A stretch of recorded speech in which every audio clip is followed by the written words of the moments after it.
Salve, salve, meus queridos alunos, professor Fábio aqui, e hoje eu trago para a gente uma aula sobre análise combinatória, princípio fundamental da contagem. Essa aula é a mais importante para você entender, de fato, começar a entender as questões de análise combinatória, tá bom? Então vamos lá.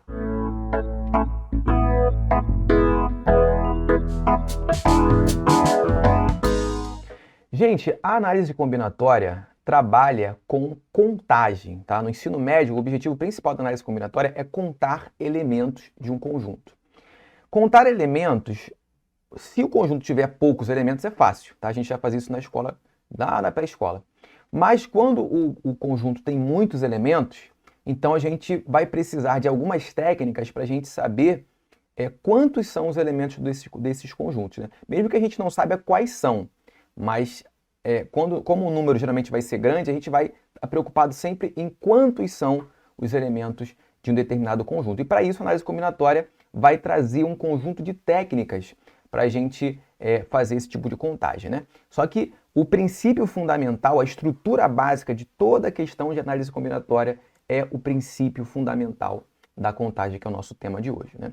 Então, em todas as questões de análise combinatória, o núcleo, né, da pergunta sempre vai ser quantos, né? Que a gente sempre vai querer saber a quantidade de elementos de um conjunto. Perfeito? Então, vamos lá. Vamos começar aqui. Nessa aula, eu vou trazer para vocês 10 situações problema de análise combinatória. São 10 questões que vão crescendo aí em níveis de dificuldade, tá? No final, eu já vou trazer um pouco de princípio fundamental da contagem junto com combinação, também, que é uma técnica dentro da análise combinatória, tá ok? Então, vamos lá. Primeira situação diz assim, ó, situação 1. Numa sala há 4 mulheres e 3 homens. Quantos casais distintos, homem e mulher, podemos formar? Tá? Então, aqui tem 7 pessoas, 4 mulheres e 3 homens. E eu vou colocar aqui uma legenda só para a gente poder se guiar, tá? Uma legenda aqui, ó. Então, vou chamar isso aqui de H1, homem 1, mulher 1, homem 2, mulher 2, homem 3 e mulher 3 e 4. Isso, perfeito. Então, o que nós estamos querendo contar aqui? Nós estamos querendo contar casais, homem e mulher. Vamos ver alguns exemplos aqui? Por exemplo, eu posso colocar o homem 1 com a mulher 1. Eu posso, por exemplo, colocar o homem 3 com a mulher 2, né? Se eu trocar a ordem, vai mudar alguma coisa? Pensa aí. Não, né? Posso colocar mulher 4 com homem 2, né? O casal aqui é o casal homem e mulher, tá? Então, geralmente, nas questões de análise combinatória, eu sempre vou começar dando alguns exemplos para a gente poder entender o que nós estamos contando, tá? Realmente. Então, nós estamos contando aqui casais. Nos exemplos, a gente já vai começar a perceber uma estrutura ali que a gente vai usar de decisões para poder formar cada exemplo. Depois eu vou falar mais sobre isso. Mas para a gente poder fazer essa contagem aqui, você vê que a gente já tem várias outras possibilidades aqui, né? A gente poderia fazer vários outros exemplos aqui, né? Mas a pergunta é quantos são? Tá? Então, para a gente fazer isso, primeiro eu quero usar uma técnica de contagem direta, que é a chamada árvore de possibilidades, tá? Uma maneira da gente contar todas as possibilidades que tem num conjunto, né? Sendo que a gente tem... Se a gente montar a árvore certinho, a gente não vai esquecer de nenhuma possibilidade. Tá? Então, primeiro eu quero usar aqui, quero contar isso usando a árvore de possibilidades, e depois eu quero já mostrar um raciocínio multiplicativo para vocês, que aí a gente já começa a entrar no princípio fundamental, tá? Então, vamos lá. Vamos supor que a gente escolha aqui, ó, o homem 1, tá? Se a gente escolher o homem 1, você concorda comigo que eu posso combinar ele com a mulher 1, com a mulher 2, com a mulher 3 e com a mulher 4?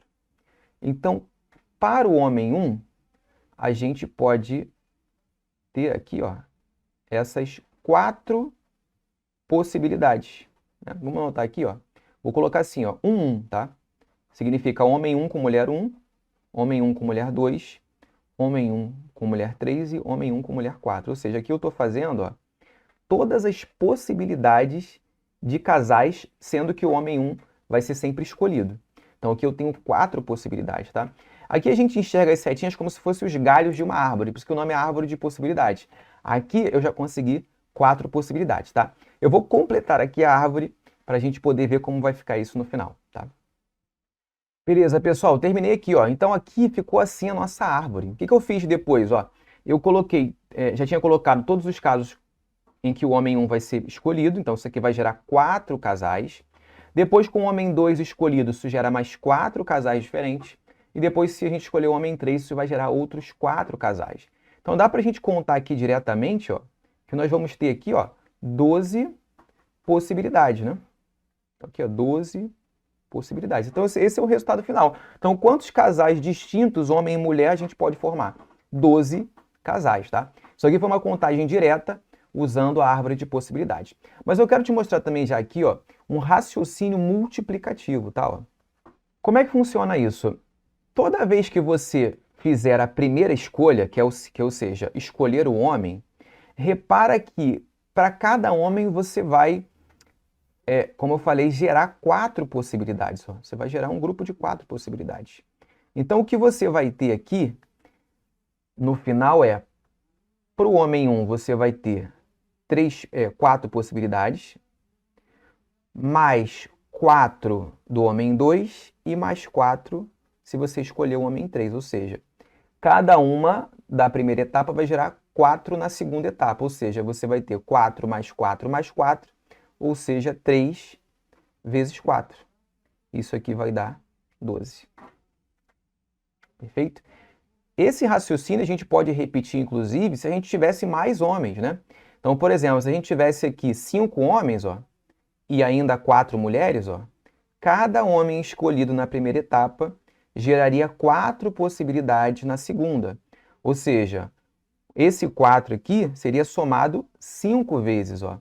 A gente teria 5 vezes 4, que daria 20. Tá?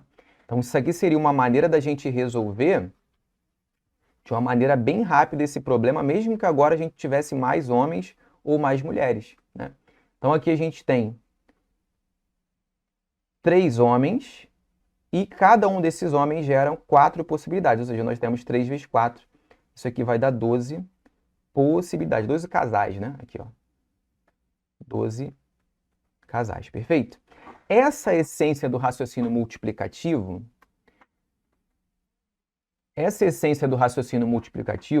já é a essência do princípio fundamental da contagem, tá bom? Que é o que eu vou mostrar agora. Agora eu quero colocar para vocês a definição do princípio, que está baseado nesse raciocínio multiplicativo, para depois a gente aplicar em outros problemas, tá bom? Vamos lá. Pessoal, então o que diz o princípio multiplicativo? Se uma decisão A pode ser tomada de X maneiras, e se uma vez tomada a decisão A B pode ser tomada de Y maneiras, então o número de maneiras de se tomarem as decisões A e B é XY.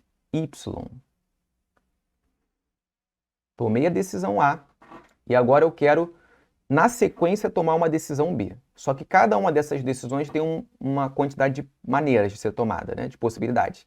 A decisão A, X, e a decisão B, Y. Então, o número de maneiras de tomar as duas decisões em sequência é X vezes Y.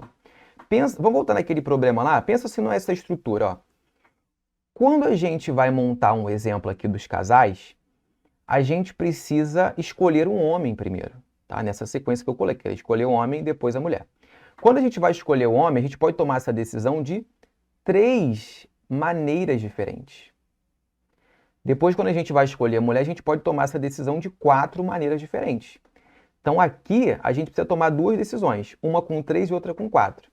O princípio multiplicativo diz que, para que a gente tome essas decisões sucessivamente, o número de maneiras, né, de tomar essas decisões sucessivamente é o produto aqui, ó, é a multiplicação da quantidade de possibilidades de uma vezes a quantidade de possibilidades da outra. Por isso que a gente multiplicou ali, ó, no final. Então, ficou 3 vezes 4, que é 12. Tá? É o número de maneiras de tomar essa decisão, escolher homem e depois mulher.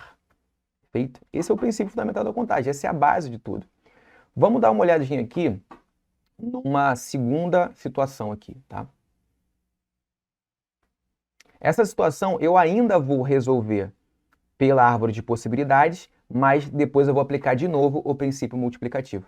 Diz assim, ó, quantas são as sequências que podem aparecer no lançamento simultâneo de 3 moedas distinguíveis?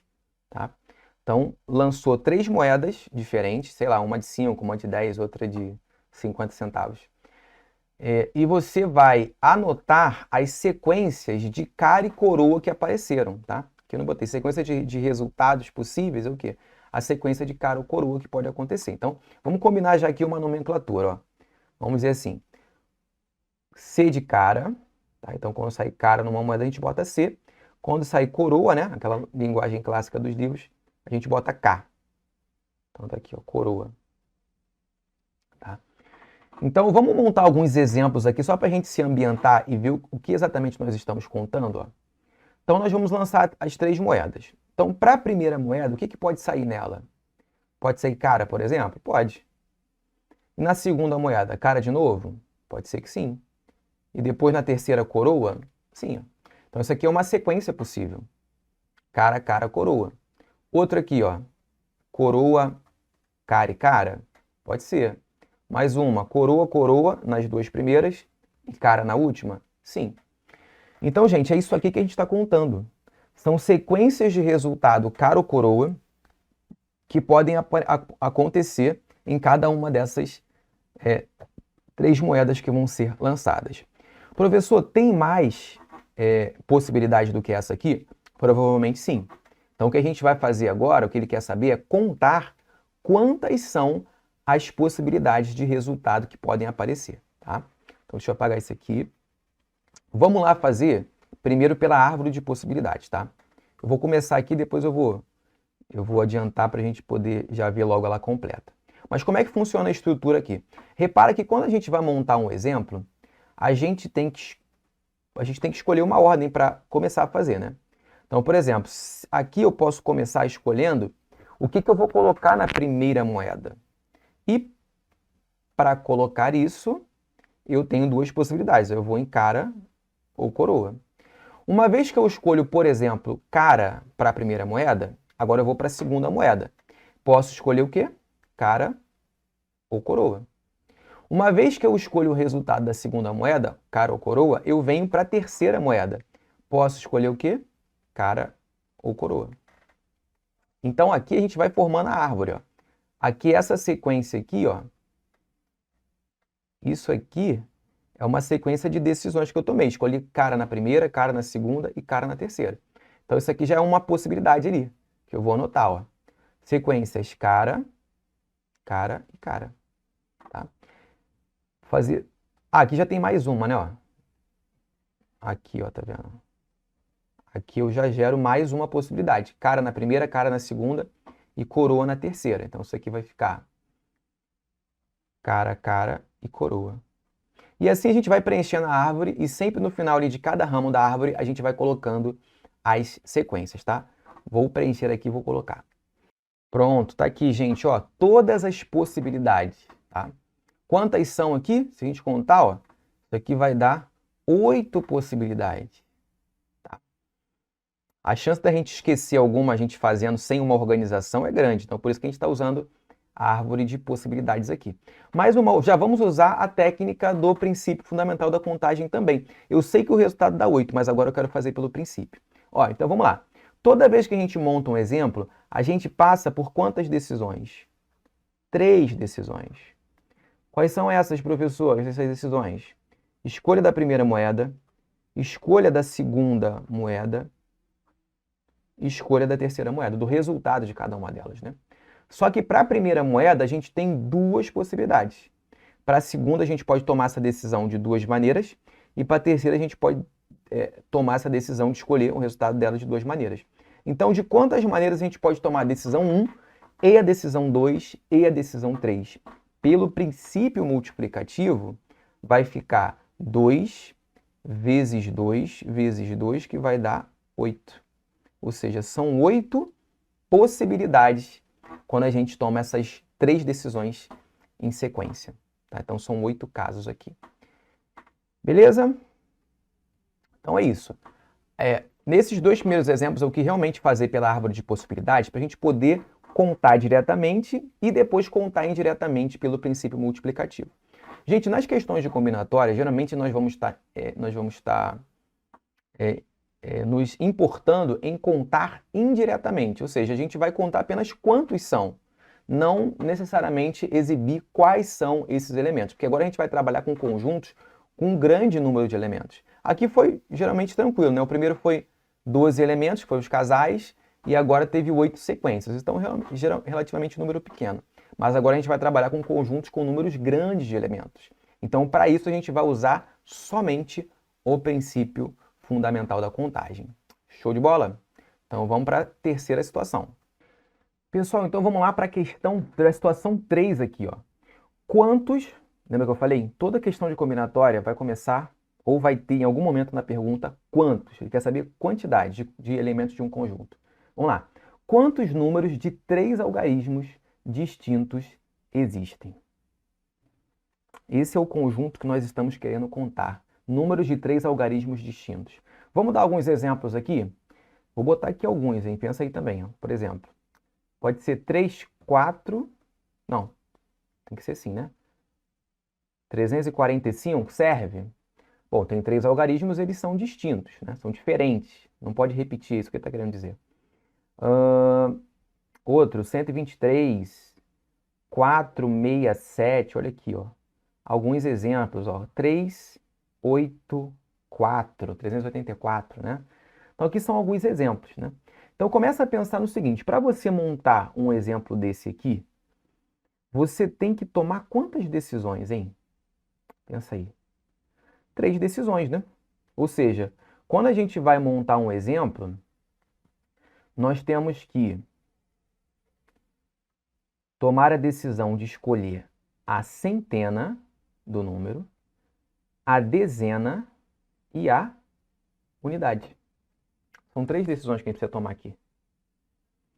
E sabendo disso, a gente agora vai pensar quantas possibilidades a gente tem em cada uma dessas decisões que a gente tem que tomar, tá? Lembrando, gente, que os algarismos, ó, nunca é demais botar aqui, mas eu vou colocar, ó. Quando a gente fala disso, a gente está falando do nosso sistema de numeração decimal.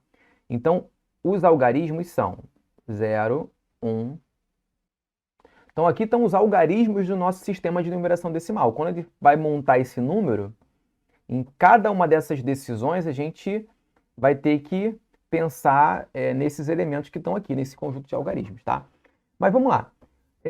Por onde começar, professor? Se a gente tem que tomar 3 decisões aqui, nos nossos exemplos eu estava começando sempre do primeiro, né? Da centena. E é exatamente isso. Só que nas centenas, o que a gente tem que pensar?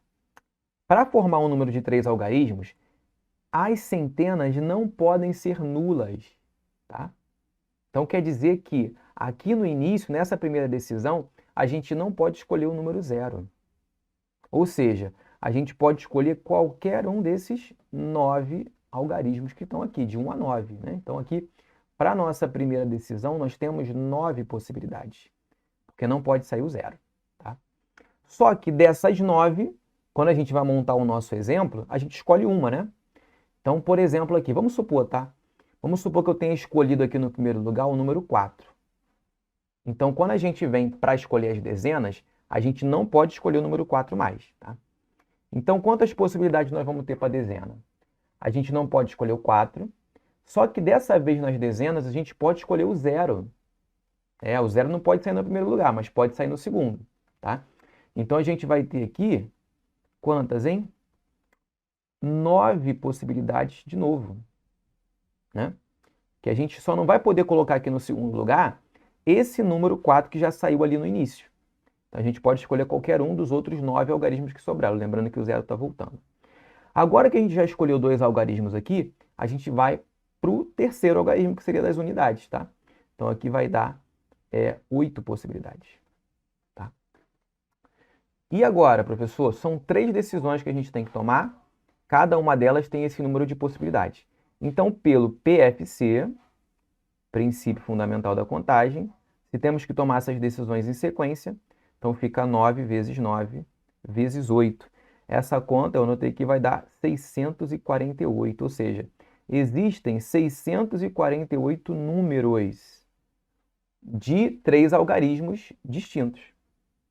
Perfeito? Um comentário rápido aqui. Quando a gente for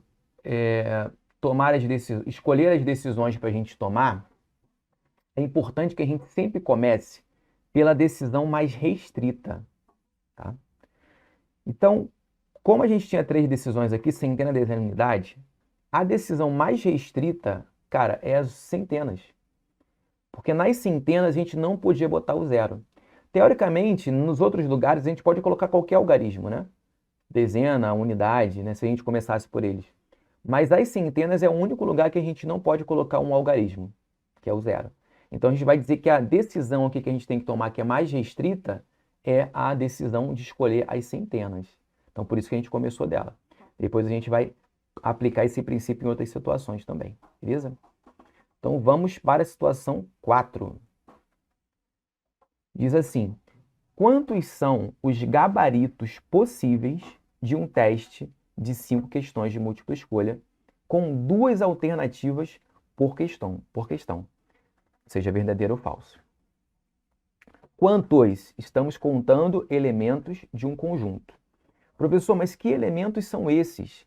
Vamos fazer alguns exemplos. Ó. São gabaritos possíveis de um teste de 5 questões. Tá? Então, se o aluno vai responder todas as questões, né? Vamos supor. Então, o que ele poderia fazer aqui? O que a gente poderia ter de possibilidades? Ó, primeira questão pode ser que ele marque, pode ser que a resposta certa seja verdadeiro? Sim. A segunda questão, falso. A terceira, verdadeiro. A quarta, verdadeiro de novo. E a quinta, falso? Sim. Então, você concorda comigo que isso aqui poderia ser uma sequência de gabarito possível? Beleza, né? Mas dá para montar outras? Ó. Vai montando alguma você aí também, ó. Vou montar uma assim, ó. Já pensou? Se o cara bota isso? Tudo verdadeiro? Pode ser. Tudo falso? Poderia ser também. Vou montar só mais um aqui para confirmar, ó. Ou assim, né? Alternado, ó. Poderia também. Então, quer dizer, existem várias possibilidades para que a gente monte esse gabarito, né? Dessas questões. Agora, a pergunta é, quantas sequências a gente poderia montar de gabaritos possíveis? Tá? É importante você fazer alguns exemplos, cara, porque a gente já consegue descobrir ali quais são as etapas que a gente está fazendo, né? Para a gente montar esses exemplos, a gente vai percebendo quais são as etapas que a gente tem que passar para poder montar. Tá? Então, por exemplo, aqui está claro que a gente vai ter quantas etapas? Ó? 5, né? Porque a gente vai ter que escolher o gabarito de cada uma das 5 questões. Agora, se a gente vai ter que tomar, então, 5 decisões, qual é o número de possibilidades que tem cada uma dessas decisões? Sempre 2. Ou seja, para cada questão, eu escolho se a resposta certa vai ser V ou F. Então, aqui, ó, são 5 decisões e cada uma tem 2 possibilidades. Então, pelo PFC de novo, sempre aqui, nossa técnica primordial, de quantas maneiras eu posso tomar essas decisões sucessivamente. Ou seja, vai ser 2 vezes 2 vezes 2 vezes 2 vezes 2, 2 elevado a 5. Lembra de potência? Ó? Você está multiplicando 2 5 vezes, 2 elevado a 5. Dá para fazer essa conta que vai dar, ó, 32. Ó. Então, existem 32 gabaritos possíveis nesse conjunto, tá? Show? Situação 5, vamos lá. Quantos anagramas possui a palavra fechar? Professor, o que é um anagrama? Gente, anagrama são sequências que você pode montar em qualquer ordem usando as letras de uma palavra. Né? Então, por exemplo, ali a gente tem na palavra fechar as letras F, E, C, H, A, R. Então, vamos montar alguns exemplos aqui, para a gente entender o que é anagrama. Se eu pegar aquelas letras ali e mudar a ordem, colocar numa outra ordem aqui, né? Ali a gente tem 6 letras, né? Ó, se eu colocar assim, isso aqui é um anagrama. É uma sequência que eu estou montando usando as letras dessa palavra. Fechar. Vamos montar outras aqui? Ó, vamos inventar aqui assim, ó. Não precisa ter sentido, tá? Essas sequências, ó. Mas eu poderia também montar isso aqui. Tá? Posso ir montando aqui, ó, qualquer outra? Vamos lá. Montar aqui uma bem diferente. Já escolhi 4 aqui. O que está faltando? Né? E o último, FE, já usei. C, né? Aqui, ó, pronto, lá. Então, isso aqui também é um anagrama. Então, anagramas são sequências que a gente pode montar com letras de uma palavra. Inclusive, fechar também já é um anagrama, porque é uma sequência com as letras da palavra fechar também, né? Obviamente. Mas aí, quantos anagramas são? Quantos? Essa é a pergunta. Quantas sequências desse tipo a gente consegue montar? Bom, então vamos lá. Montando esses exemplos aqui que eu fiz, dá para a gente perceber que para montar um exemplo, a gente precisa tomar 6 decisões. Pessoal, por que 6? Porque eu tenho que saber qual é a primeira letra que eu vou escolher, a segunda, a terceira, a quarta, a quinta, até a sexta. E quando eu vou escolher a primeira letra, quantas possibilidades nós temos? 6, né? Porque pode ser qualquer uma dessas 6 letras aqui. Depois que eu escolho a primeira letra, a gente não pode repetir. Você viu nos exemplos que a gente não repetiu nenhum para montar um anagrama, né? Então aqui a gente tem, ó, quantas na segunda? 5 possibilidades. Não pode sair mais aquela primeira, não pode repetir. Depois 4, depois 3, depois 2 e depois 1. Ou seja, pelo princípio multiplicativo de novo, ou pelo PFC, tá? Não sei se eu falei isso, mas o PFC, princípio fundamental da contagem, também é chamado de princípio multiplicativo. Então, de quantas maneiras eu posso tomar essas decisões em sequência? Eu não vou escolher qual decisão que eu vou tomar, não. Eu preciso tomar essas 6 decisões para poder montar o anagrama. Então, eu tomo a primeira, e a segunda, e a terceira, e a quarta. Eu vou tomar essas 6 decisões sucessivamente. De quantas maneiras eu posso fazer isso? Eu posso multiplicar isso aqui tudo, que aí eu vou saber. Então, 6 vezes 5, 30, né? Vezes 4, 120, vezes 3, 360, vezes 2, 720, tá? Deixa eu colocar bem claro aqui a multiplicação, ó. Ali são o número de possibilidades. Isso aqui vai dar 720 o quê? Anagramas. Tá? Talvez alguém já tenha, que já estudou análise combinatória alguma vez na vida, já tenha reconhecido essa estrutura, né? De você pegar uma multiplicação e fazer ela do número até o número 1, né? Você vai diminuindo sempre uma unidade ali. Essa estrutura aqui, ó, essa conta aqui, a gente pode resumir ela através de uma linguagem que a gente chama de fatorial, ó. Então, quando a gente pega o número 6 aqui, ó, por exemplo, e vai multiplicando todos os números antecessores, né, até chegar no 1, isso aqui a gente fala que é 6, ó, fatorial, para você saber aí, tá? Ou seja, se eu fizer 4 vezes 3 vezes 2 vezes 1, isso aqui é 4 fatorial. Tá? Por isso que aparece esse 4 com um ponto de interrogação. Nada mais é do que isso. Então aqui a gente tem 720 anagramas resolvendo pelo PFC. Tá? Vamos para a situação 5.1. Botei 5.1 porque tem a ver com anagrama também. Agora ele diz assim, ó, quantos anagramas começam e terminam por consoante? Não, quantos anagramas que começam e terminam por consoante possui a palavra fechar? Tá? Então, agora é esse conjunto que nós estamos contando. Isso aí é um subconjunto do outro, né? Porque o outro são todos os anagramas. Mas esses são os anagramas apenas que começam e terminam por consoante. Vamos lá, vamos ver o que a gente está contando primeiro. Vamos fazer alguns exemplos, tá? Preciso montar anagramas, então vou usar essas letras aqui. Mas ele precisa começar e terminar por consoante. Então, por exemplo, pode ser F, E, C, H, A, R. Não, isso aqui eu já usei todas, né? Ah, não, isso aqui já serve, né? A própria palavra fechar já é um anagrama que eu vou contar nesse conjunto. Por quê?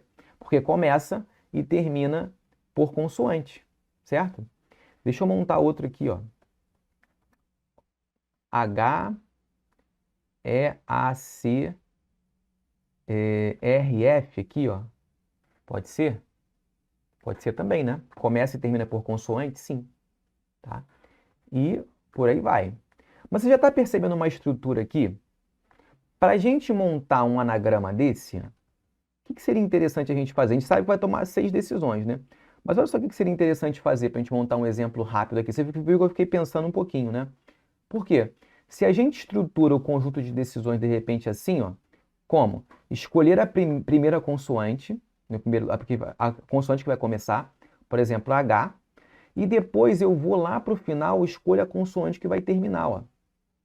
Porque aí eu não, aqui no meio eu posso colocar qualquer coisa, qualquer uma das outras letras, né? Que já estão ali. Então isso aqui é uma maneira rápida de pensar em um anagrama aqui, ó. Né? Falta uma aqui. F aqui, ó, tá vendo? Uma maneira rápida de construir um anagrama, se a gente estruturar as decisões assim, tá? Então vamos lá, vamos agora que a gente já sabe o que a gente está contando, vamos montar as etapas aqui. São quantas etapas, professor? São 6 etapas, ó.